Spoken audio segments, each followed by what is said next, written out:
Há 42 anos pisava em solo brasileiro o então Papa João Paulo II, querido para tantas gerações. Em 1980, ele visitou por 12 dias 14 cidades brasileiras e exatamente num 30 de junho, como hoje, chegava à capital federal, o primeiro desembarque de sua viagem apostólica pelo país. Foi aqui na base aérea de Brasília que São João Paulo II pisou em solo brasileiro pela primeira vez. Ao descer do avião, nesse mesmo local que eu estou, o Sumo Pontífice realizou aquele gesto imortalizado por ele de ajoelhar-se e beijar o chão em reverência e respeito a cada nação visitada. O pedaço de chão beijado pelo Papa atualmente está exposto na sala presidencial da base aérea de Brasília.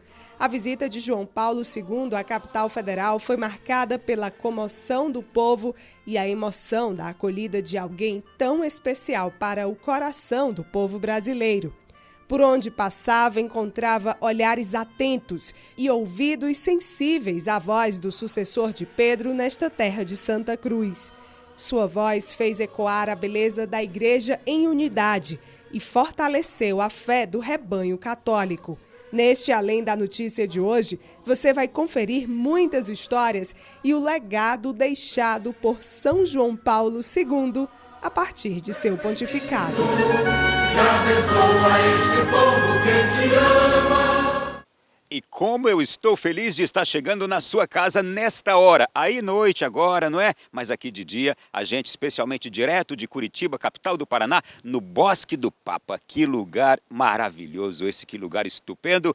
E ele existe exatamente por causa da visita de João Paulo II a Curitiba no ano de 1980, 42 anos atrás. Este lugar é cheio de sinais da presença do Papa João Paulo II, um dos líderes mundiais mais influentes e eu diria um dos papas da igreja mais influentes de toda a história, com o terceiro pontificado mais longo e que viveu no século passado, talvez momentos mais desafiadores da história do mundo nesse último milênio. Gente, para nós conversarmos bastante sobre a figura de João Paulo II, os reflexos de sua passagem pelo mundo e de modo muito particular como ele marcou a vida de cada um de nós, povo católico, e sobretudo como ele marcou a vida da igreja, eu recebo aqui um convidado especial em Curitiba, no Bosque do Papa, neste lugar exuberante. Converso com o padre Casimiro Długosz, que é provincial da Congregação Sociedade de Cristo, uma congregação polonesa que está no Brasil, aqui presente há alguns anos. O senhor vai contar essa história. Padre Casimiro, obrigado por nos acolher aqui na sua casa Curitiba. O senhor está há 30 anos aqui, já é sua casa. Louvado seja nosso Senhor Jesus Cristo. Exatamente, já há 30 anos estou no Brasil, trabalhando junto com a minha congregação religiosa, a Sociedade de Cristo, uma congregação que foi fundada em 1932 para atender os poloneses e seus descendentes que vivem fora das fronteiras da Polônia. Bom, isto foi além, não é? Começou com esse propósito, mas depois se tornou uma congregação para outras atividades diversas. Bom, os senhores estão aqui no Brasil desde que ano, padre? Os primeiros padres da nossa congregação chegaram para Brasil em janeiro de 1958, pois infelizmente ou antes Segunda Guerra Mundial e depois também o regime comunista impediu o trabalho dos padres missionários poloneses fora da Polônia. Bom, a Polônia que tem dado para o mundo nestes dias, nestes tempos agora, sinais dos mais edificantes e exemplares para a humanidade no trabalho de acolhimento, e eu diria um acolhimento familiar aos ucranianos, que também a gente vai falar aqui neste programa de hoje. Mas como eu já introduzi, Padre Casimiro, João Paulo II é o rosto da Polônia para o mundo? Exatamente, eu acho que muitas coisas mudaram com a eleição de Karol Wojtyła para o papado, né? Também aqui, inclusive no Brasil, muitos poloneses ou descendentes de poloneses também se sentiram mais valorizados e começaram mais atividades, tanto polônicas como também as atividades religiosas, né? Pois o povo polonês sempre se identifica muito com a religião católica e a eleição do Papa João Paulo II foi um momento muito importante para todos nós. Padre, vamos voltar um pouquinho na história aqui para que a gente chegue até este Bosque do Papa. Nós estamos agora para comemorar 42 anos da primeira visita de João Paulo II ao Brasil, e ele esteve aqui em Curitiba, e esse bosque aqui existe totalmente em homenagem a ele. As construções todas que a gente enxerga aqui, essas casas são todas no modelo polonês. Tem uma pessoa que cuida disto aqui, porque foi alguém que conheceu João Paulo II, esteve com ele por 5 vezes e que fez questão de conservar memórias do Papa João Paulo II e da Polônia neste bosque aqui em Curitiba. Mas João Paulo II veio num século muito difícil para a história do mundo. Que século foi aquele? Quais os eventos marcantes que o mundo passou naquele século passado? E João Paulo II nasce em meio a esses acontecimentos. Como o senhor contextualiza isso? Pois é, eu acho que toda esta história influenciou também no trabalho e na vida de João Paulo II, né? Principalmente a Segunda Guerra Mundial. Antes ainda ele perdeu seu pai, perdeu a sua mãe, seu irmão inclusive, né? E depois ele de um modo também meio pacífico, mas também atuou na resistência polonesa contra a ocupação nazista. Só que ele não lutou com uma arma na mão, mas proclamando as suas poesias e também fazendo alguns encontros espirituais, né? Nessa época ele ingressou no seminário em Cracóvia, onde concluiu também, num modo escondido, né, na conspiração, concluiu os seus estudos e se formou padre. Logo depois também, nós conhecemos na história, a Polônia foi entregue pelos aliados para a influência da União Soviética. Então, uma ocupação terminou, outra começou. E ele experimentou também com o brasileiro Fara na cara, experimentou toda a ocupação russa da União Soviética sobre a Polônia. Então, como Papa, eu acho que para ele foi bem mais fácil depois trabalhar, pois ele conheceu esses dois sistemas, dois sistemas ele conheceu, experimentou pessoalmente, né? E deu uma experiência muito boa para ele depois para trabalhar como Papa. Vamos explicitar bem aqui um caso que o senhor está relatando. A Polônia foi duplamente invadida, tanto pelos nazistas quanto depois pelos comunistas. Como consegue sobreviver a Polônia? Como a Polônia, esta Polônia católica que nós temos hoje, de fé arraigada, de devoção em Nossa Senhora arraigada, como conseguiu sobreviver a essas ocupações? Eu acho que para explicar tudo isso a gente precisa voltar para toda a história da Polônia. O primeiro hino nacional da Polônia era Canto Bogu Rodzica, então hino é o louvor da Nossa Senhora. E depois, em decorrer da toda a história, os poloneses eles sempre foram e são ligados com a fé católica e também com a devoção mariana. Isso gerava uma força extraordinária para passar os momentos difíceis. Por exemplo, durante 123 anos a Polônia sumiu do mapa da Europa. Então dá uns 4 gerações, né? E graças à fé católica, graças à família polonesa que sempre era muito forte, muito patriótica, esta identidade nacional conseguiu sobreviver. e 11 de novembro de 1918 a Polônia recuperou a sua independência. 2 anos depois, a Polônia foi invadida pelo Exército Vermelho, pela União Soviética, que propagou que gostariam de levar o comunismo para toda a Europa. E a Polônia, como primeiro país que eles precisavam submeter, mostrou uma grande resistência. Hoje se fala sobre uma grande batalha, uma das mais importantes batalhas na história da Europa, batalha no Rio Vistula, onde em agosto de 1920, graças também a uma milagrosa intervenção da Nossa Senhora, pois temos alguns relatos de soldados russos que falam que enxergaram a Nossa Senhora acima de Varsóvia, cobrindo com manto a cidade, né? Impedindo que a invasão russa termine como sucesso, né? Então, graças a esta fé católica, deste amor que temos por Nossa Senhora, nós conseguimos defender a cidade e vencer mais um inimigo. Naquela época, o primas da Polônia, O primas, ele está falando cardeal primaz da Polônia. exatamente. Naquela época, ele dirigiu uma grande mensagem para toda a população, pois praticamente já todos os diplomatas estrangeiros, embaixadores deixaram a Polônia, somente sobrou um núncio apostólico, né, que ele ainda acreditou na fé, na vitória dos poloneses. Então, o primas da Polônia, ele pediu para que todos os poloneses que conseguem carregar a arma, para que eles defendem com a arma na mão, defendem a pátria, também defendem a fé católica, né? Isso significava o quê? Que todo polonês que tivesse força para puxar uma arma, puxar o gatilho de uma arma, Exatamente. e a utilizasse para defender a pátria, a família, a fé polonesa. Exatamente. Isso eram os anos? 1920, E foi agosto. a convocação do cardeal primaz da Polônia em tempos de guerra. Exatamente.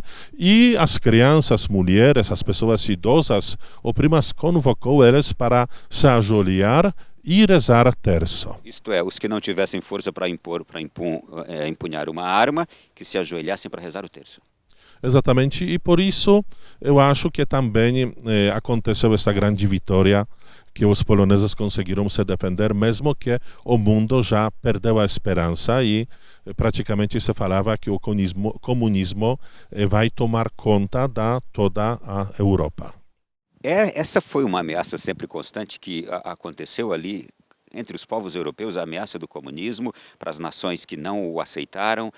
Depois veio o nazismo também. Foram tempos muito duros para aquele povo. Exatamente. Depois da Segunda Guerra Mundial, depois daquela batalha em Varsóvia, a invasão russa, também começou a Segunda Guerra Mundial, né?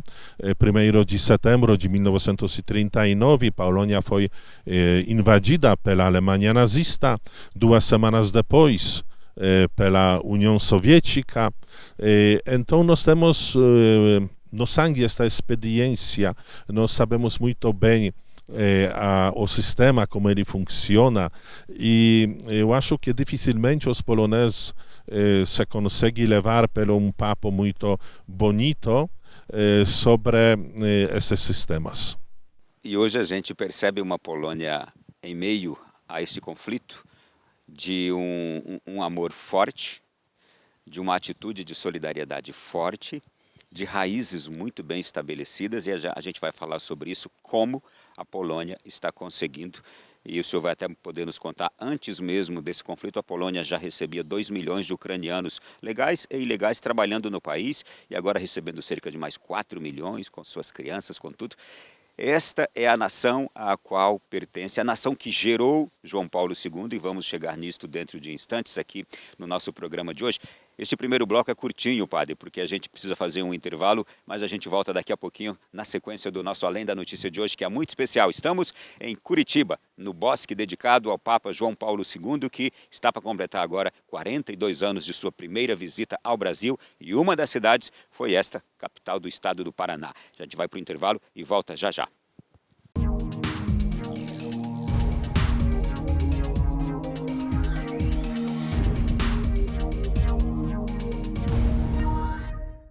Direto do Bosque do Papa, aqui em Curitiba, no estado do Paraná, nós estamos conversando com o padre polonês, padre Casimiro, que vive no Brasil há 30 anos, e estamos falando sobre essa figura marcante de João Paulo II, que, daqui a poucos dias estaremos celebrando sua primeira visita ao Brasil, 42 anos atrás. Padre Casimiro, essas imagens que a gente tem recebido da Polônia, esses vídeos de homens em praças públicas rezando, em ruas rezando o terço de joelhos. Eu fico impressionado quando vejo, são reais, são verdadeiras? Sim, senhor, é um movimento terço dos homens. Esse movimento também existe no Brasil. Como que a Polônia, como também poloneses, como brasileiros, também tem muita devoção mariana. Amamos muito a Nossa Senhora, nós sabemos que a nossa ajuda vem da Nossa Senhora. Inclusive, fundador da minha congregação religiosa, cardeal Primas da Polônia, August Klont, falou uma frase muito bonita que animou os poloneses na época quando fomos submetidos à Rússia soviética, a União Soviética. Ele falou que se a vitória vem, ela vem através da Nossa Senhora. E nós acreditamos muito. Também acreditamos muito na frase da irmã Lúcia, que ela falou que através do rosário nós conseguimos vencer todos os nossos problemas. Ela exatamente falou que através da oração do terço conseguimos vencer todas as dificuldades que nós temos na vida. E a história do meu país é uma grande prova desta proteção da Nossa Senhora sobre a população polonesa. Hoje também esta devoção é muito forte, e não somente em Varsóvia, mas também nas ruas de diversas outras cidades. Pelo menos uma vez por mês os homens se reúnem para rezar terço, manifestar a sua fé. E também não é que era uma das orações prediletas de João Paulo II? Ele aprendeu em casa, ele aprendeu com o seu país, ele aprendeu com a sua família, aprendeu com os seus pais. Que devoção tinha João Paulo II ao Santo Terço? Pois essa devoção era muito grande.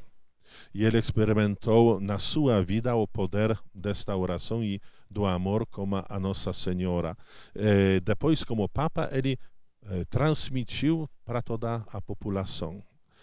Vamos ver até que no brasão ele colocou a palavra totus tuus, né? Então, todo seu Maria, né? E as primeiras frases que ele dirigiu para o povo depois de assumir, depois de ser apresentado como o Papa, ele falou muito bonito: abrem as portas dos corações de vocês para Jesus. Aprite, anzi spalancate le porte a Cristo, alla sua salvatrice potestà. Aprite i confini degli stati, i sistemi economici come quelli politici, i vasti campi di cultura, di civiltà, di sviluppo. Non abbiate paura. Não tenham medo. Eu acho que esta mensagem hoje ela é ainda atual. Nós não temos medo, e por isso tantos homens estão manifestando a sua fé, né? E nós encontramos no mundo de hoje também um comportamento tipo guardar a fé dentro de nós, não manifestar a fé nos lugares públicos para não ofender alguém que talvez é da outra religião, talvez pensa diferente, né?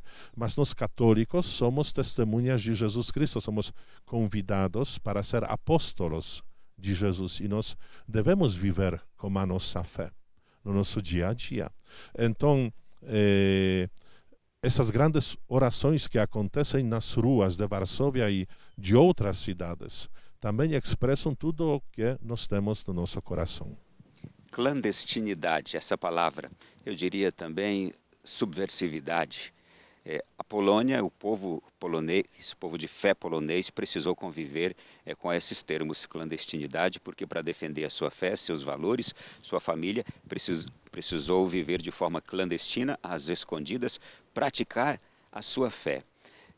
João Paulo II viveu isto também. Em tempos bem recentes, a gente teve, por exemplo, uma pandemia que muitos lugares foram obrigados a voltar a viver esta clandestinidade. Como o senhor entende isto na dimensão da fé? Olha, eu experimentei isso também depois da minha ordenação sacerdotal, em 1989. Fui trabalhar na União Soviética, na Ucrânia, que era uma das repúblicas soviéticas daquela época, ainda não era como país independente. E a entrada dos padres neste país foi proibida. Eu entrei como visto de turista, sem poder se deslocalizar de um município para outro.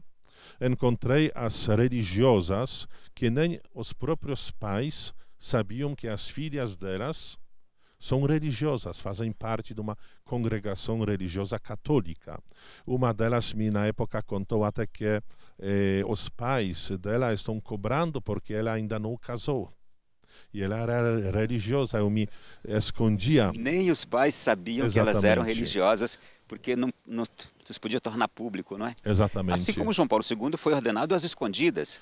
Exatamente, ainda mais no dia de Todos os Santos, né? Ele foi numa capela privada de cardeal, sem muita gente acompanhando aquela celebração, aquele ato, né? Então, apesar desta perseguição, as pessoas sempre acham o jeito para expressar a sua fé e para viver. Naquela época eu me encontrei com um seminarista que era um diretor de um grande hospital.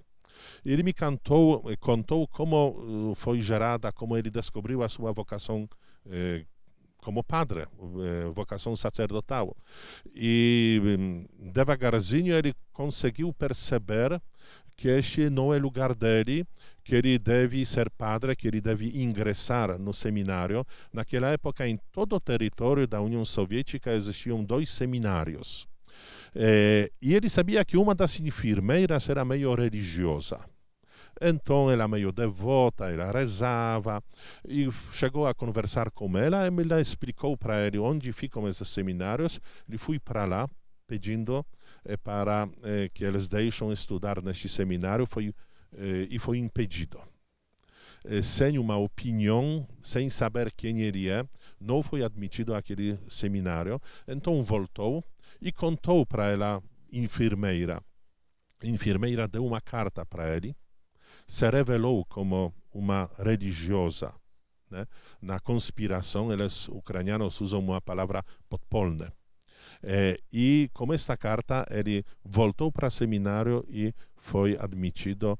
E quando eu o conheci, ele estava já estudando teologia no seminário.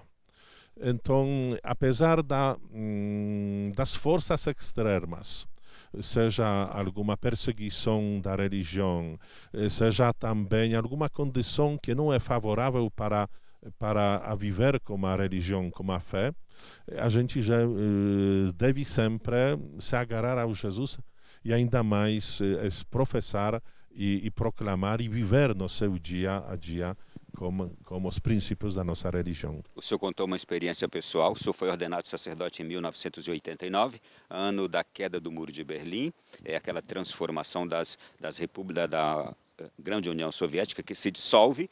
E foi justamente nessa dissolução da União Soviética que nasceram aquelas ex-repúblicas soviéticas, e o senhor contava que a sua congregação ela recolheu alguns padres que estavam espalhados pelo mundo, justamente para enviá-los para aquelas novas repúblicas pertencentes à União Soviética, para lá evangelizar. Como foi também essa experiência, essa sensibilidade da sua congregação? E exatamente também, já há alguns meses da minha ordenação, mudou o posicionamento e foi permitida a entrada de padres, mas eles conseguiram ficar somente 3 meses.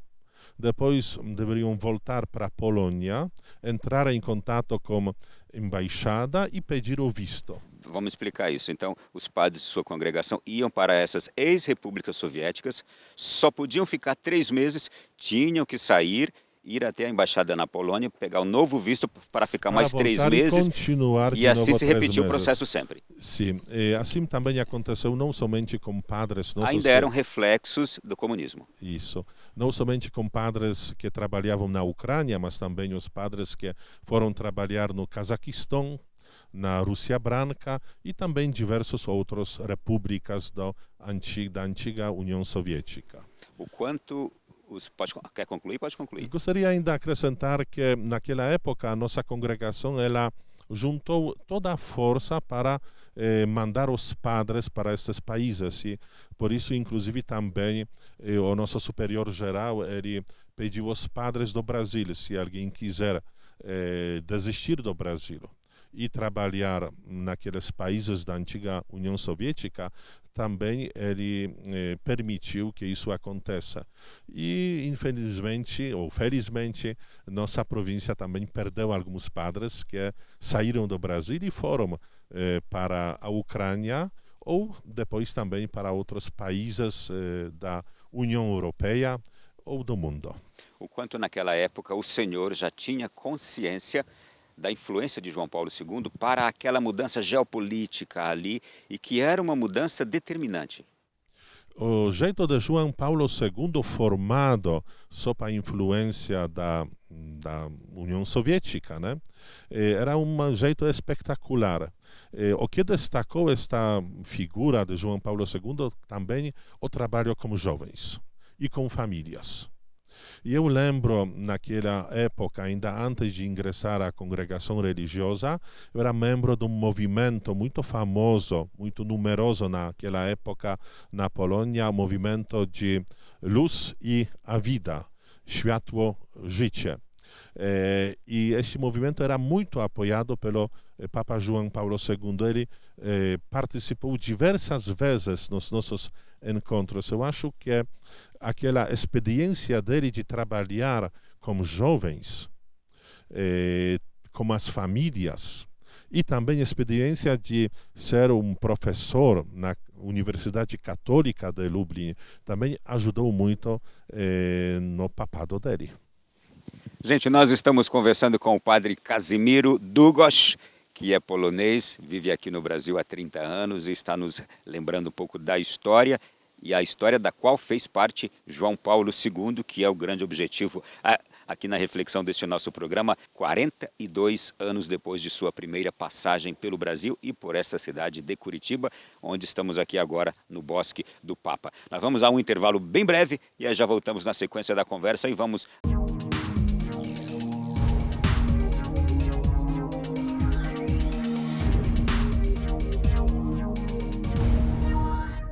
Direto do Bosque do Papa em Curitiba, o Além da Notícia saiu dos estúdios e espetacularmente está aqui hoje visitando este lugar que traz marcas da presença de João Paulo II ao Brasil em 1980 e quando esteve nesta capital. As marcas que ele deixou aqui, que é uma das razões pelas quais nós estamos hoje fazendo memória à sua figura, não é? Lembrando do grande João Paulo II, às vésperas de completar 42 anos de sua passagem por aqui. Padre Kazimiro, quando o senhor chega ao Brasil em 1990 aí? Em 91. Encontrou essa cidade marcada também com sinais de um Papa polonês, de um Papa seu, um connacional, um conterrâneo seu? Sim, senhor. Gostou? Inclusive, E gostou de encontrar? Encontrei a Curitiba como também uma cidade cheia de descendentes de poloneses, né? Naquela época ainda existiu aquele livro telefônico, lista telefônica. O livro bem grosso, né? Eu, com curiosidade, sem saber o português nada, comecei a procurar e eu lembro bem que encontrei 7 pessoas pelo sobrenome. Com meu sobrenome, né? Pelo nome e sobrenome polonês. Exatamente. Hoje se calcula que mais ou menos 20% da população de Curitiba tem seu raiz na Polônia. Meu Deus! Né? Aqui tem nós temos sobrenome, alguma família, são uma geração quinta, sexta, né? Às vezes, na maioria das vezes, não falam polonês. mas se calcula que aproximadamente 20% da população de Curitiba são os descendentes de poloneses. Aqui a gente tem grupos em Curitiba, a gente tem organizações polonesas diversas, não é, que mantêm os costumes ainda. Temos organizações polonesas, temos este bosque, que é um cartão postal de Curitiba, não somente da imigração polonesa no Brasil, mas também de Curitiba. E o que eu também admiro muito na nossa Igreja Católica, aquele carinho que a Igreja tem pelos seus filhos, inclusive pelos imigrantes, né? Pois veja só, a pessoa que deixa a sua família, a sua cidade, que deixa os seus costumes, né? E se deslocaliza para, vamos dizer, outro país, outro continente, ou que seja outra região, por exemplo, um gaúcho indo para Nordeste, né? Uma realidade bem diferente, né?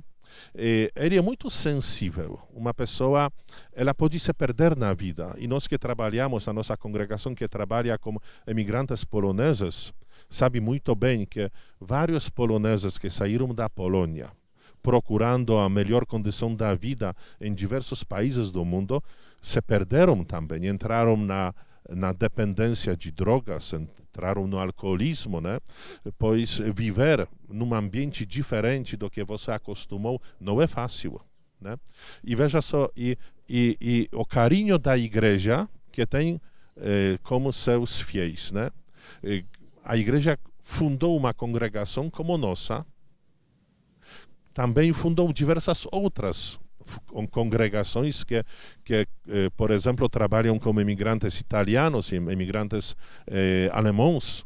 Além disso, temos diversos padres brasileiros que saíram do Brasil para trabalhar com imigrantes brasileiros nos Estados Unidos, na Europa, também na Polônia.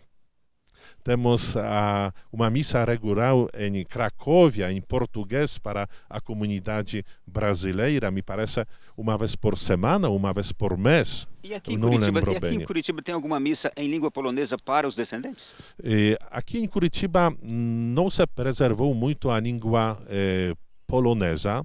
Também a imigração polonesa no Brasil é uma imigração antiga. Nós já temos 150 anos do início da imigração polonesa em massa aqui no Brasil. Isso quer dizer que temos mais descendentes já de uma terceira e quarta geração. Nós não temos mais, sabe, os poloneses que vivem no Brasil. Apesar disso, temos também a igreja, por exemplo, a Igreja Santo Stanislau, onde trabalham os padres da congregação Verbo Divini, e eles pediram a nossa congregação para atender e celebrar uma vez por semana, todo domingo, agora às 15 horas da tarde, uma missa em polonês. Quando eu comecei a trabalhar no Brasil, tinha ainda também a missa na Igreja dos Padres Missionários Vincentinos, também num dos bairros aqui em Curitiba, mas com o passar do tempo, esta língua polonesa na cidade grande desapareceu um pouco. Esta língua polonesa, ela está viva ainda no interior. Temos as cidades no interior brasileiro onde nas ruas da cidade podemos escutar as pessoas conversando entre elas em polonês. Eu, na época, quando trabalhei como pároco da paróquia de Cruz Machado, fica na região de União da Vitória, eu recebi uma vez um professor da Universidade de Cracóvia, um pesquisador dos assuntos ligados com os imigrantes poloneses. Ele pesquisava a língua polonesa, pois a língua que esses imigrantes no interior usam é a língua do século passado, ou até que do século XIX. Então, é uma fonte de informação para pesquisadores como foi a língua polonesa naquela época, né? Pois eles preservaram aquela língua que aprenderam com seus avós, etc., né? E eu lembro bem que um pesquisador, ele passava comigo nas ruas de Cruz Machado e eu falando para ele, veja só, aqui posto de gasolina Lipinski, aqui tem padaria Czerwiński, né? E pessoas também que me encontraram sempre cumprimentaram em polonês, dizendo louvado seja nosso Senhor Jesus Cristo. Como é que se fala em polonês, por favor? Niech będzie pochwalony Jezus Chrystus. Para sempre seja louvado. E aquele professor, ele falou, padre, fica atrás de mim, eu vou primeiro passar na sua frente, o senhor anda com a minha esposa. Lá atrás, pois ele visitou a gente junto com a sua esposa, e eu vou pegar essas pessoas e perguntar em polonês e vamos ver se eles respondem para mim. Pois eles sabem que o Senhor é padre, então eles querem agradar o Senhor e por isso falam em polonês. E ele passou na nossa frente, no momento a gente passava perto de uma loja que o dono era descendente de alemãos. Ele viu uma loira fazendo faxina na frente da loja e chegou a ela e perguntou o que você está fazendo. Em polonês como? Em polonês. Co ty teraz tutaj robisz? E ela? E ela perfeitamente respondeu em polonês. Até que ele perguntou em polonês se você vai voar, pois ela usava fazendo faxina vassoura. E ele brincando, ele falou, você vai voar? Ele respondeu em polonês, voar eu vou só à noite, agora eu trabalho. Então, depois num livro que ele escreveu sobre a sua visita no Brasil, ele citou este fato, dizendo que naquele momento tudo mudou no pensamento dele, pois ele pensava que já na terceira geração dos emigrantes a língua desaparece. E aqui esta moça estava na quinta geração e ainda não somente falou perfeitamente em polonês, mas entrou na brincadeira e respondeu, deu uma boa resposta para ele, né? Padre Casimiro, naturalmente nós temos muito que aprender com a nação polonesa, com a fé de vocês, com a tenacidade de vocês. Mas nós também aprendemos com a fé e com a religiosidade de vocês, pois o brasileiro é uma pessoa muito aberta, muito mais caloroso, vamos dizer que o polonês ainda mais segura isso dentro de si, e o brasileiro é extrovertido, para fora. Exatamente. Mas eu acho que João Paulo II nos aproximou muito. Aliás, João Paulo II, ele soube aproximar o mundo inteiro em torno a si. Ele chegava no continente africano, era impressionante como ele ali era aclamado, era amado no continente asiático, na Oceania, onde ele chegava, era impressionante o seu carisma. Este carisma também de João Paulo II, por ser também um artista, que ele era um artista, mas mais que isso, esse carisma é possível ser explicado a partir da profunda espiritualidade polonesa? Eu acho que sim. Eu acho que é com certeza, pois... E eu faço questão de enfatizar isso. Ele chegava no Brasil, parecia que ele era um brasileiro. Quando ele chegava na África, ele se unia tão fortemente, e aqueles abraços, e aqueles beijos, e aquela forma de viver com os africanos, era uma coisa assim, foi por isso que ele se tornou, de fato, uma unanimidade mundial. Veja só, o primeiro gesto quando ele descia do avião, era se ajoelhar e beijar a terra, né? O que este gesto expressa respeito, carinho, amor que ele tem com os costumes do país que ele está visitando, né? Eu acho que este gesto já expressa o jeito do Papa João Paulo II. Ele não veio como, talvez palavra não adequada, um opressor, mas como um pai que está ajudando a guiar o povo local para Deus, né? Um pai carinhoso, né? Ele assumiu a paternidade universal, de fato. Sim. Pastor universal. Também outra característica dele é a oração. Eu fiquei impressionado. Sabe, senhor, eu estava vivendo naquela época, hoje falam do comunismo na Polônia, e eu não acreditava que isso num dia vai terminar. Era tão forte que nem na minha imaginação entrava que um dia a Polônia pode ser livre, né? E em 1979, quando ele visitou a Polônia, na Praça da Vitória em Varsóvia, durante a celebração, ele, no dia de Pentecostes, ele puxou uma oração que desce o seu espírito e muda a face da terra, desta terra. E um ano depois, já houve aquela explosão de liberdade na Polônia. O povo formou aquele sindicato Solidariedade, já começou este processo de transformação. Nós hoje entendemos isso que foi uma graça de Deus que nós conseguimos através daquela oração do Papa rezando naquela praça, que desce ao seu espírito e renova a face da terra, desta terra. E veja ainda mais que olhando nessas viagens apostólicas do Papa João Paulo II, nós podemos notar que ele visitava os países, principalmente esses países com problemas. Se algum problema aconteceu, Ele ia atrás dos ele problemas. ia para lá, atrás dos problemas, para ajudar este país a resolver aquele problema, né? Eu tenho uma pergunta difícil para o senhor.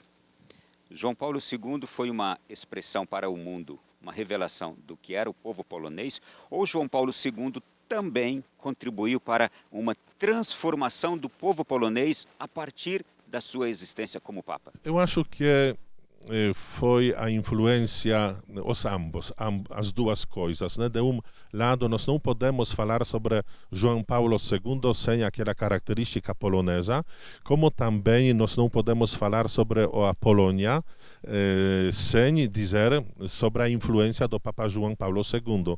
E também, hoje na Polônia se fala também que nós temos geração João Paulo II. Aqui no Brasil também, nós falamos isso também, viu? Pois é. Então, não somente esta influência na Polônia, mas também no Brasil e acredito que nos diversos outros países também. O senhor falou que João Paulo II ele sabia dos focos dos problemas e ia até esses problemas. Aqui na América Latina, quando ele esteve, ele veio aqui, um dos seus fortes combates foi contra a teologia da libertação. O quanto o senhor também conhece sobre esse tema? Eu me encontrei com teologia de liberação, principalmente nos meus primeiros anos, no Brasil, quando comecei a trabalhar no estado de Rio Grande do Sul. Pois os meus primeiros passos, vamos dizer que comecei naquela região do Brasil, então tinha uma influência muito forte da teologia de liberação. E o senhor pôde ver, de fato, que ela naquela década de 80 tinha no Brasil uma grande influência na vida da igreja.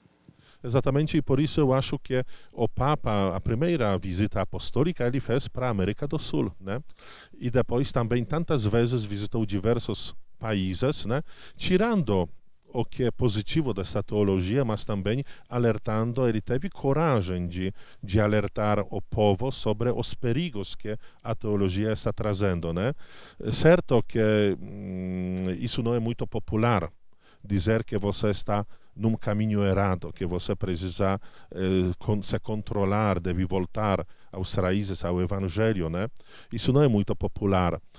Seria bem mais fácil de falar, está tudo bem, vai por lá, por este caminho, né? Mas ele teve coragem de visitar esses países e falar sobre as coisas erradas, também destacando as coisas positivas que cada país e cada teologia tem. Ele conseguia visitar países de regimes ditatoriais e dialogar. Ele ia naqueles países de guerras civis, como por exemplo na África, com aqueles ambientes extremamente hostis, e enfrentava o perigo. Mas o impressionante é que ele era sempre recebido onde quer que chegasse. E a sua capacidade de dialogar era o que, de fato, se sobressaía. Esta capacidade de João Paulo II de dialogar com qualquer inimigo do povo, ela veio do aprendizado dentro da sua nação, no enfrentamento do nazismo e do comunismo, que ele foi um dos herdeiros da vivência desses tempos lá. Eu acho que o senhor tocou uma coisa essencial, né? Era a experiência de dialogar também com os representantes do sistema comunista na Polônia, na época do Papa, né? Pois houve aquele diálogo também, né? Houve a convivência. A igreja, certo que não tomou uma posição totalmente oposta, né? A igreja na Polônia defendeu os seus direitos, né? E graças à fé da família polonesa, né? E graças à estrutura da família, que é muito forte até hoje na Polônia, né? Nós conseguimos guardar aquela posição. Veja só, nossa história também é meio dolorosa naquele sistema, pois muitos padres foram presos. Alguns até que foram condenados à morte e fuzilados naquela época, após a Segunda Guerra Mundial. Inclusive, o primas da Polônia, cardeal Stefan Wyszyński, também ficou preso pela polícia do sistema da época, né? E alguns anos passou no seu isolamento.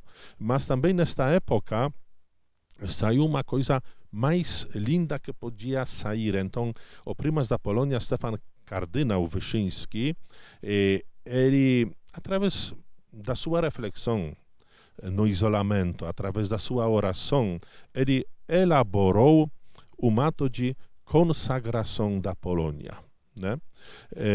E este ato foi realizado depois pelo povo. Quanto ele também inventou uma visita da cópia da imagem de Nossa Senhora de Monte Claro, que é padroeira da Polônia. Ela estava visitando todas as paróquias da Polônia. E quando a polícia prendeu a imagem, pois eles não queriam admitir, sabendo que esta visita da imagem era fortalece ainda mais a fé das pessoas, né? Então, o que a igreja inventou? Somente as molduras da imagem visitavam as paróquias. E o povo se reuniu perante as molduras, rezando lá, né? Como que foi proibida a visita da imagem. Então, o povo participou nas missas onde foram colocadas as molduras das imagens, rezando da mesma maneira e pedindo a proteção da Nossa Senhora. João Paulo II certamente aprendeu tudo isso com seu povo, não é? Tem outro exemplo bonito que o senhor comentava comigo fora do ar. O senhor disse que na época dos campos de concentração, padres poloneses se fizeram prender, se fizeram levar para os campos de concentração para lá assistir espiritualmente aos poloneses que estavam nos campos de concentração. Conta pra gente isso, por favor. Exatamente. A nossa congregação religiosa, como já mencionei, foi fundada para atender as necessidades de poloneses e descendentes que vivem fora da Polônia. E quando começou a Segunda Guerra Mundial, foi muito popular que os poloneses foram levados para campos de concentrações, como também os campos de trabalho esforçado. Os alemães nazistas tinham um costume nas grandes cidades, principalmente naqueles centros históricos, onde casa fica encostada a outra, eles fecharam as ruas, e todas as pessoas que estavam na rua, eles levavam nos caminhões, e depois para, por exemplo, a Alemanha ou a Áustria, para trabalhar nos campos, trabalhar na roça, nas fábricas, né? E o cofundador da nossa congregação religiosa, ele percebeu isso e achou que nós não podemos deixar estas pessoas sem assistência espiritual. Então, diversas vezes aconteceu com vários nossos padres que eles se deixaram pegar pelos alemães nazistas, pelo exército alemão, né? Ficaram presos com falsas identificados para eles não perceberem que são padres, e foram levados para esses campos, esses lugares de trabalho esforçado, ou campos de de concentrações e organizaram lá a vida religiosa. Em alguns lugares eles não se revelaram que são padres. Simplesmente convidaram o povo da mesma baraca, da mesma cela, para rezar terço, fazendo algumas celebrações como se fossem leigos, presidindo como leigos. E em outros lugares, tudo depende da situação, eles se revelaram como padres e até que conseguiram rezar a missa. Padre Casimiro, que preciosidade ouvir tudo isso. Olha, gente, antes de sairmos para o intervalo, o quanto o povo polonês chorou, sentiu a morte de João Paulo II? Olha, foi um momento muito difícil. Eu vou confessar para o senhor que naquela época eu trabalhei na paróquia São Pedro em Malé. Quando chegou esta notícia que a saúde do padre e do Papa piorou muito, eu não acreditei muito que ele já vai. Pois pensei, ele é um homem muito forte, ele era montanhoso, ele era um homem que gostava de passear nas montanhas, gostava de nadar, então pensei que ele vai ainda surpreender o mundo e vai sair desta. Mas infelizmente aconteceu de contrário. O povo sofreu muito, Polônia praticamente toda parou na oração, acompanhando estes momentos. Na internet até que o senhor pode encontrar uma coisinha muito bonita. Foi um jogo de futebol. E você sabe como a torcida sempre é bem animada. Ainda jogaram os dois times que não se gostam. Vamos dizer como Grêmio e Colorado aqui no Brasil, né? E na hora quando chegou a notícia que ainda não foi oficial, que o Santo Padre faleceu, o jogo parou e as duas torcidas, elas exigiram que o jogo seja cancelado. Depois da pequena, curta oração, eles saíram do campo de futebol, se abraçando, sem brigas, sem desentendimentos, né? Com certeza foram para as igrejas, foram para praças, pois isso aconteceu em diversas cidades da Polônia, que naquela hora o povo de modo espontâneo saiu da casa, foram pessoas para a igreja, foram para grandes praças para rezar pelo nosso Papa que acabou de sair deste mundo. O senhor diria que teria sido a maior tristeza, o maior funeral, o maior luto da história da Polônia, que já conta aí com mais de 1000 e poucos anos? Com certeza eu vou dizer até que mais, que eu acho que é um dos maiores lutos do mundo inteiro, né? O senhor lembra perfeitamente estas imagens onde os presidentes, reis, né, diplomatas de diversos países foram para o Vaticano, para Roma. Nunca se viu tantas autoridades reunidas no mesmo momento. Para rezar, né? Então foi uma tristeza, um luto mundial. Vamos para o intervalo. Na volta a gente fala mais deste homem que marcou o mundo. Aliás, andando aqui nesse bosque do Papa, eu conversava inclusive com algumas das assistentes que ficam nessas casas de modelo polonês aqui, dessa arquitetura polonesa, cheios de símbolos que remetem à figura de João Paulo II, tem imagens, tem quadros, tem relíquias de João Paulo II. Eu conversava com uma dessas mulheres que fazem ali o cuidado, e eu dizia, você sabia que esse homem mudou o mundo? E aí ela A gente vai para o intervalo. Daqui a pouquinho, na volta, a gente conversa mais ainda com o Padre Casimiro, o último bloco do nosso programa de hoje, que eu sei, uma aula de cultura mundial. Voltamos já.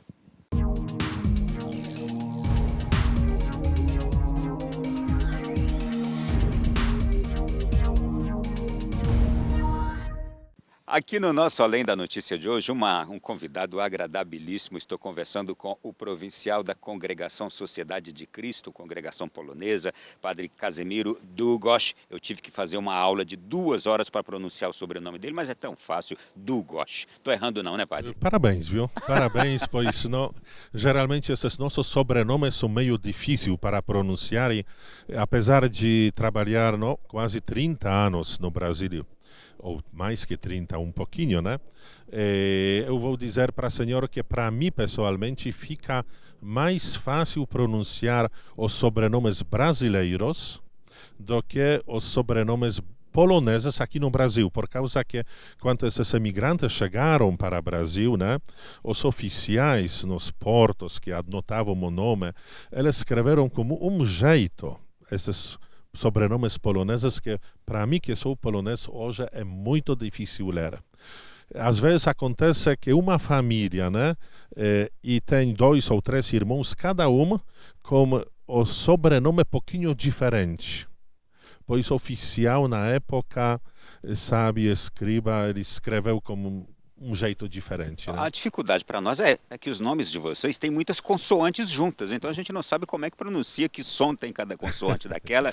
Mas sabe o que na Polônia até que as crianças falam em polonês, então eu acho que depois de algumas horas de convivência com a comunidade polonesa, o senhor também aprende perfeitamente.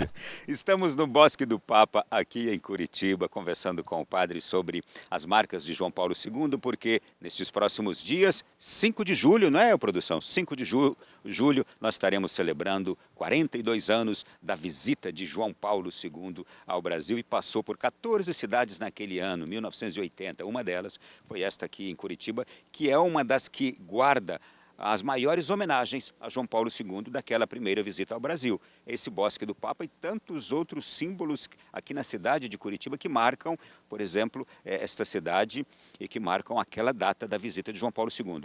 Olha, eu vou aproveitar já e trazer o seguinte. Você sabe quem estava naquela visita do Papa João Paulo II em 1980 aqui em Curitiba? O atual prefeito, que naquela época também era prefeito. Então você vai ouvir agora uma reportagem com a Liana Nunes conversando com o prefeito de Curitiba e veja as lembranças daquele homem. É isso, Ronaldo.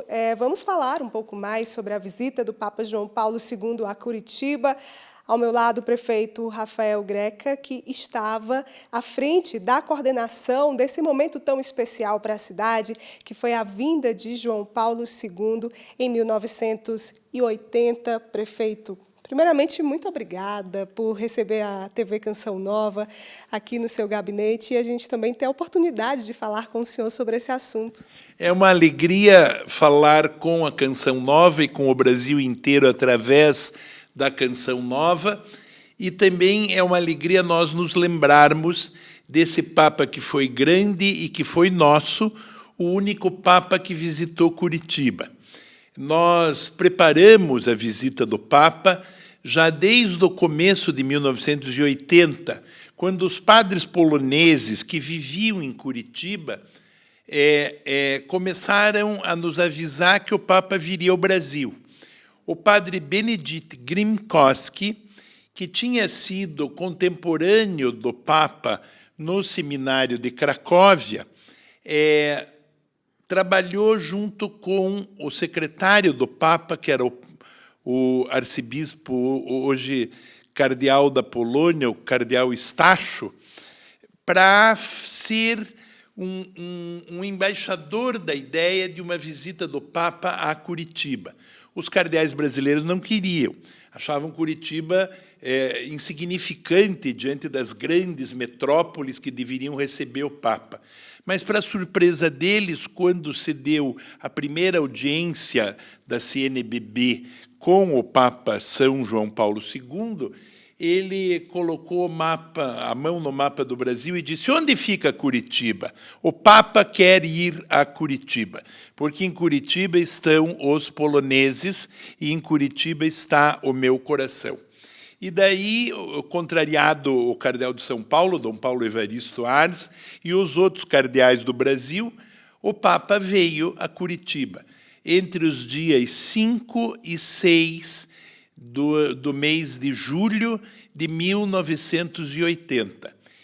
Ele começou a sua visita pastoral no campo do Curitiba Futebol Clube, no estádio chamado do Alto da Glória, onde nós fizemos tapetes de flores à maneira da tradição brasileira do Corpus Christi e um grande tapete de flores vermelhas e brancas com um dizer em polonês dizendo Vitae Borge Rebaki, bem-vindo, pastor das almas.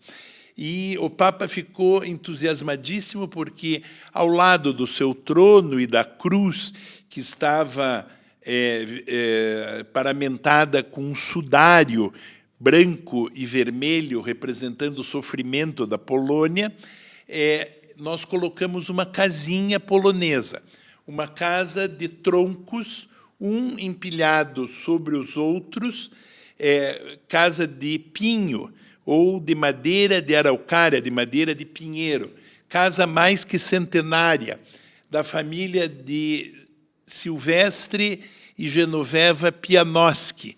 Eles nos deram a casa da sua chácara, para ser a casa do Papa, e para depois ser colocada num parque em Curitiba, que hoje é o Parque São João Paulo II, o Memorial Polonês de Curitiba.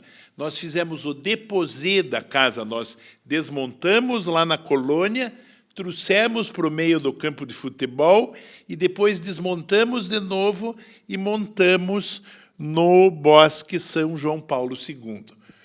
O prefeito de então era o arquiteto urbanista Jaime Lerner, da colônia israelita, mas, sendo israelita, o prefeito Jaime Lerner era um entusiasta do Papa São João Paulo II e um entusiasta da sua visão anticomunista, da sua visão de derrubar a cortina de ferro, da sua visão de tornar o mundo um só, e o que acabou derrubando o Muro de Berlim. No dia seguinte do encontro com os poloneses, que foi uma coisa emocionante, mística, no campo do Curitiba Futebol Clube, os jovens se revezaram em vigília, cantando a noite inteira nas ruas de Curitiba. E, na manhã seguinte, logo que amanheceu, eu fui buscar a imagem de Nossa Senhora da Luz na Catedral de Curitiba, a coloquei no lugar do passageiro do meu carrinho Chevette. Eu era um engenheiro recém-formado, amarrei a Nossa Senhora no cinto e levei pro grande espaço do Centro Cívico de Curitiba. Quando nós colocamos a imagem de Nossa Senhora da Luz, que é uma imagem de cedro do Mar Báltico, preciosa, na frente da multidão, nós pudemos ouvir 1 milhão a 1,5 milhão de pessoas cantando Ave Maria. Então, foi um momento de profunda emoção. A missa do Papa foi deslumbrante, o povo preencheu todas as ruas da cidade, numa ordem impecável, numa limpeza extraordinária. Foi um dos momentos mais bonitos da história de Curitiba. E a todos o Papa celebrou a missa com grande carisma.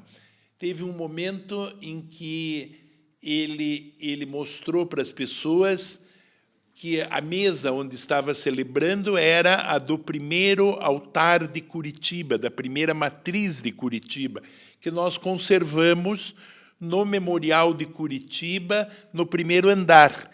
É uma imagem, uma peça barroca muito bonita, que foi de 1780, foi o altar da primeira matriz de Curitiba. E foi ali que o Papa celebrou a Eucaristia. E quando a Eucaristia terminou, o povo gritava: "Ei, ei, ei, o Papa é nosso rei".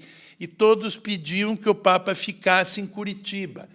E o Papa disse assim: "Que coisa posso fazer se São Pedro escolheu Roma?" O senhor... Ele falava português muito bem, com a voz muito forte, e ficou muito nosso amigo. Margarita e eu temos 18 retratos iguais a esse. Cada ano a gente estava mais velho. Durante 18 vezes nós tivemos a alegria de, no Palácio Apostólico, encontrarmos Sua Santidade, o Papa São João Paulo II. A última vez, no ano que ele morreu, era o dia de Nossa Senhora de Lourdes, em fevereiro, se eu não me engano, festa dos doentes, né? E ele já disse que ele já ia embora, que ele já não aguentava mais, que estava muito cansado, e agradecia ao Brasil porque disse que estava tomando papaveína, que era um extrato de papaya, de mamão, que o cardeal Dom Eugênio Salles mandava para ele, que aliviava o seu mal de Parkinson. Esse homem extraordinário foi grande, foi nosso, foi forte, foi singular, foi importantíssimo para a igreja e vive no meu coração e no coração de Curitiba, nesse parque tão lindo que há 42 anos atrai visitantes, turistas, e é hoje um santuário de um santo que esteve em Curitiba. Esse Papa é um símbolo da alma polonesa, mas também é um símbolo da universalidade do primado de Pedro. É um Papa que espalhou o Evangelho, como ele mesmo disse em Curitiba.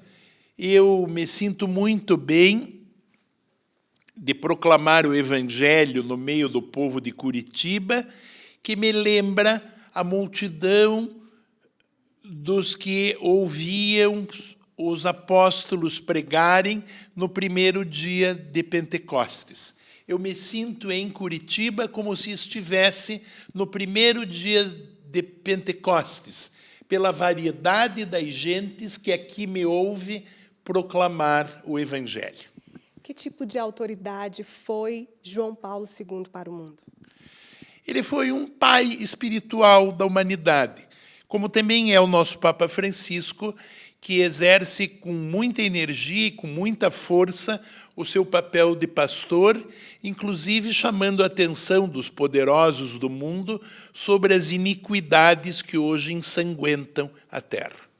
Eu quero convidar os ouvintes e telespectadores da rádio e da TV Canção Nova a virem passear em Curitiba, fazer turismo religioso, conhecer a Catedral de Nossa Senhora da Luz dos Pinhais de Curitiba, onde está a imagem de Nossa Senhora, e o trono onde o Papa Santo sentou-se, e também conhecer o altar, a mesa eucarística, onde ele celebrou no Memorial de Curitiba, e conhecer a casinha que guarda o ícone que o Papa presenteou ao povo de Curitiba, o ícone de Nossa Senhora de Czestochowa.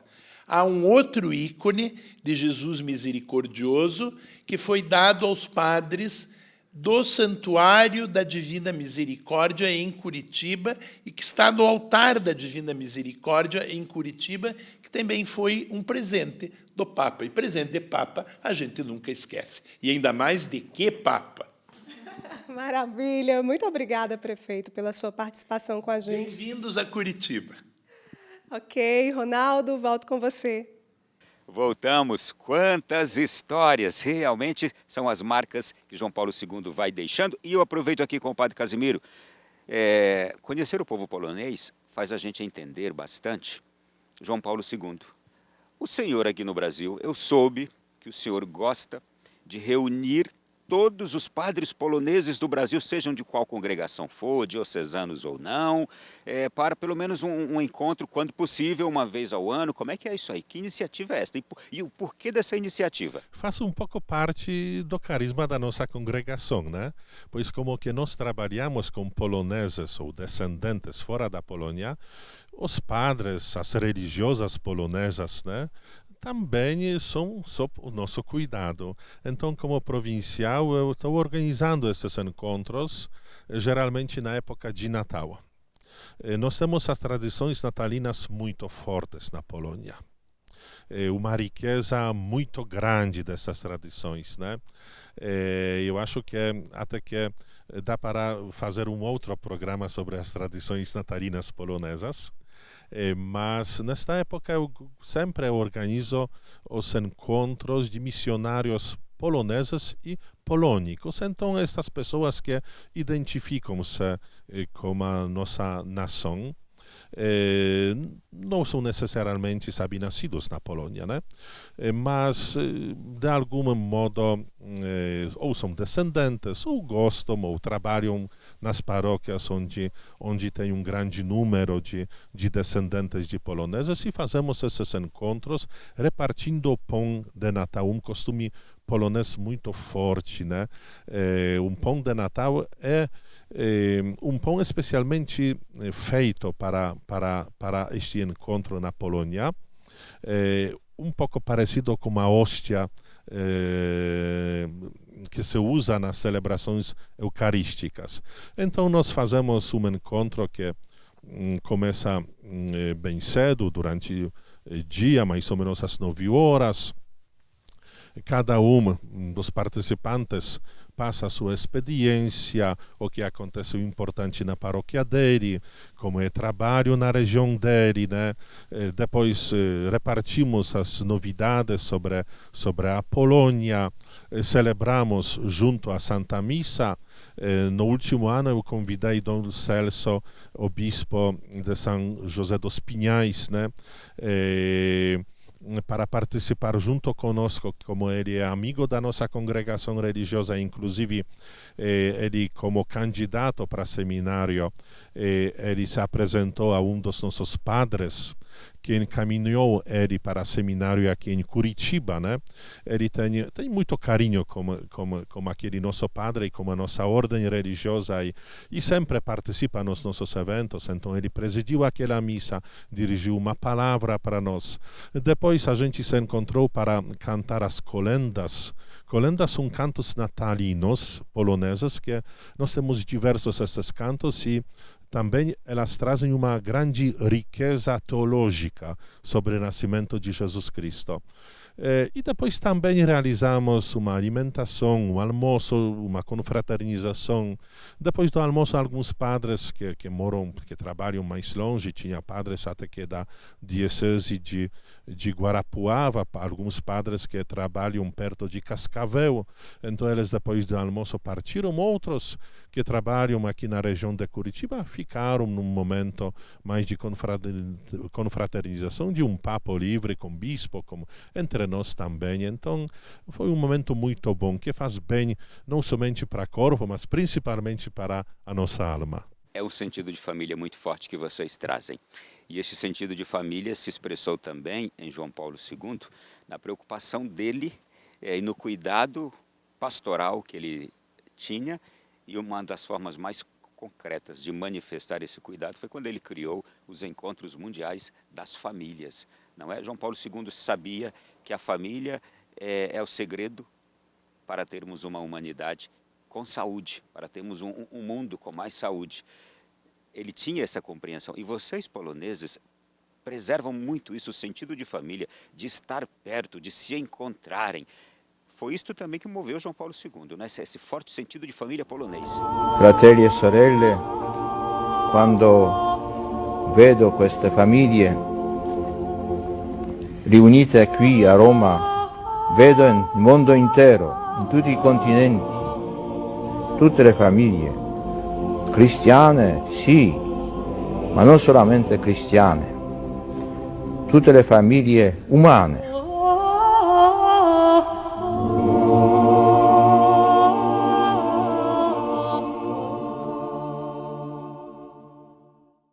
Isso também é parecido com a característica brasileira. Eu estou observando, eu acho que no Brasil também tem a mesma característica. E quem sabe se isso não é motivo porque os dois povos se gostam tanto. O brasileiro na Polônia tem muito boa opinião, muita consideração, viu? Isto é, o polonês olha muito bem para o brasileiro, é isso? Exatamente, os poloneses sempre gostam, e não somente time brasileiro. Imagina, sabe, quando tem um jogo de futebol ou de vôlei, os meus amigos da Polônia, eles estão telefonando para mim. Às vezes eu nem sei que tem aquele jogo, mas eles da Polônia sabem perfeitamente e falam: olha, Casimiro, todos nós estamos torcendo para o Brasil. Isto não, eles erraram. Certo que não quando o Brasil jogar contra a Polônia. Não, mas eu acho que eles dizem assim: todos nós estamos torcendo para Flamengo, não é para Flamengo? Não, eles falam. Senhor torcedor de Flamengo? Não sou, não. Sabe, quando eu comecei a trabalhar no Brasil, 6 meses, eu fiquei em Santos, trabalhando como capelão de marinheiros, mas de navio cargueiro. Lá em Santos, capelão de marinheiros poloneses, e eu estava ajudando numa paróquia no Guarujá, paróquia de Santa Rosa. E naquela época os coroinhas me perguntaram: senhor é santista ou paulista? E eu ainda, como foram primeiros meses, sabe, sem ainda entender bem a língua portuguesa, eu pensei que santista é morador de Santos e paulista morador de São Paulo. Então eu respondi, não, eu sou polonês. Eles deram risada, mas todos admiraram, sabe, uma resposta meio diplomática. Sim. Que eu não peguei nenhum nem outro lado. O senhor nem sabia o que estava fazendo. Padre, vamos lá, Jornadas Mundiais da Juventude. Essas marcaram João Paulo II com os jovens, com as famílias, e foi um legado que jamais se extinguirá e que é necessário na vida da igreja. Também a Jornada Mundial da Juventude, também um fruto do trabalho de João Paulo II como jovens, né? Como ele foi amado pelos jovens, né? E desde ele jovem, ele já gostava de fazer essas atividades, né? Sim, ainda como padre, ele sempre gostava de passar, inclusive, suas férias, né? Ele pegava o grupo dos jovens, era muito popular, até que hoje é popular muito na Polônia.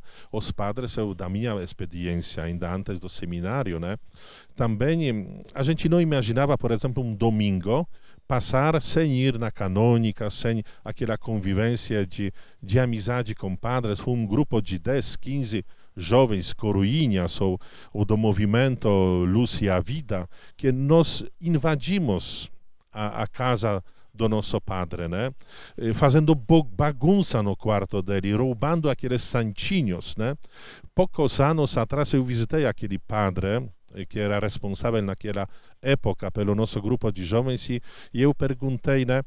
Como o Senhor conseguiu juntar os jovens? Como conseguiu atrair tantos jovens da nossa paróquia, né? E ele me falou muito bonito que, Casimiro, os jovens sempre são os mesmos. Eles precisam que você dê o seu tempo para eles e seu carinho. E eu acho que aquele padre, que apesar que na época a gente criticava falando ele podia ainda fazer mais para nós, mas ele deu para nós o seu tempo e seu carinho, e por isso conseguiu criar um grupo muito forte na nossa paróquia, um grupo de juventude, uma característica, sabe, não somente daquela minha paróquia, daquela minha juventude, mas até hoje na Polônia nós organizamos em mês de agosto as grandes romarias. O povo vai a pé ao santuário, às vezes alguns grupos 600, 700 quilômetros, né? 600 Exatamente, para visitar o santuário da Nossa Senhora de Monte Claro, e todos esses grupos têm assistência do seu padre, né? Que organiza as orações, que um guia espiritual, acontecem umas confissões. Tem uma diocese, a vizinha da minha, a diocese de Radom, que naquela diocese trabalha quase 800 padres, e metade desses padres vão com seus jovens participando naquelas romarias ao santuário. Então aquela experiência, ela faz parte também da história de João Paulo II, né? E ajudou bastante depois no trabalho dele e também na convocação, né, do Dia Mundial da Juventude. João Paulo II tinha um amor exigente. As questões morais, suas encíclicas, o respeito à vida em todos os seus momentos, a radicalidade evangélica, e quando falava aos jovens sobre a castidade, era um homem que tinha um amor exigente. Esta exigência moral, pastoral, paterna de João Paulo II, como o senhor explica? Olha, eu até que eu lembro uma frase que ele não falou. Era menos amado por isto, era mais amado por isto. No tengáis miedo de mirarlo a él. Mirad al Señor. ¿Qué veis? ¿Es solo un hombre sabio? No. Es más de eso, que eso. ¿Es un profeta? Sí. Pero es más aún. Es un reformador social. Mucho más que un reformador. Mucho más.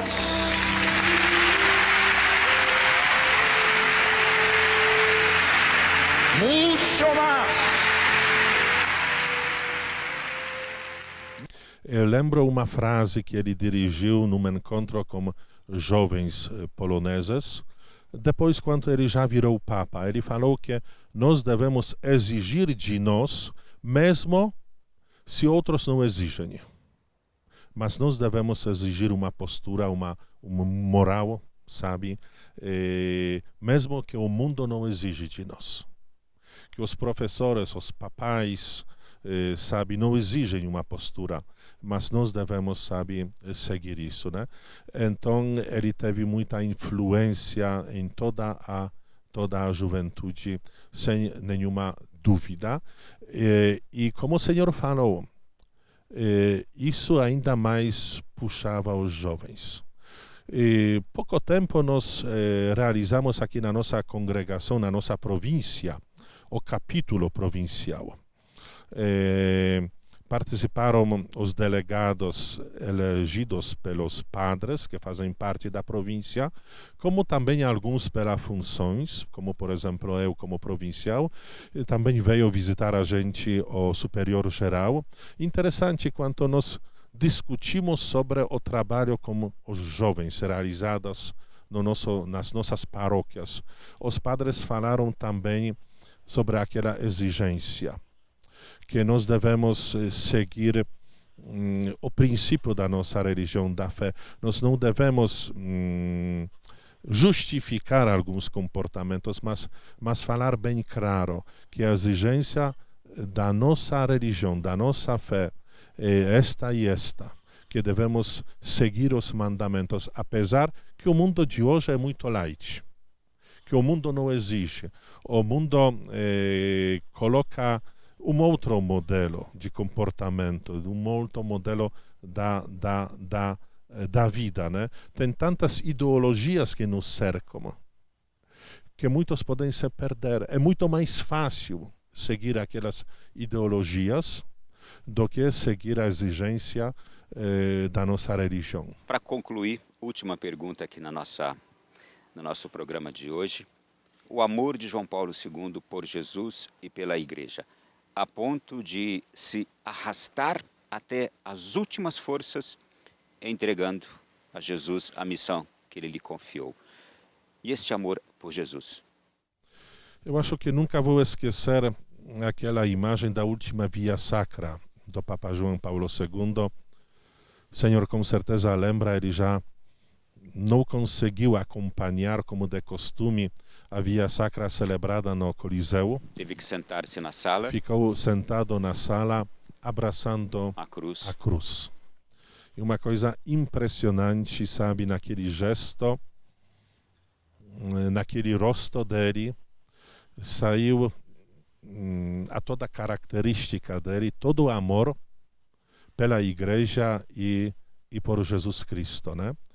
Eu acho que é um homem que não cansou de amar a Igreja, de amar todos nós, apesar das nossas fraquezas, dos nossos pecados. Ele sempre, com um grande amor, com um grande carinho, levando a gente para o caminho certo, mostrando aquele caminho certo. E por isso eu acho que é tão considerado até hoje no mundo todo. Padre Casimiro Długosz, acabou o nosso programa de hoje. Não tem mais como a gente seguir, o tempo acabou. Obrigado. Eu agradeço de coração. Fico impressionado que vocês estão preparando um programa especial para homenagear o nosso Papa. Eu falo nosso, pois ele saiu da Polônia, mas é nosso Papa. E ele é brasileiro, como foi convocado aqui, né? E ele mesmo se disse tantas vezes. Alguns falaram que ele é carioca. Outro gaúcho? Outros gaúchos, né? Mas ele é brasileiro. Se Deus é brasileiro, o Papa é carioca.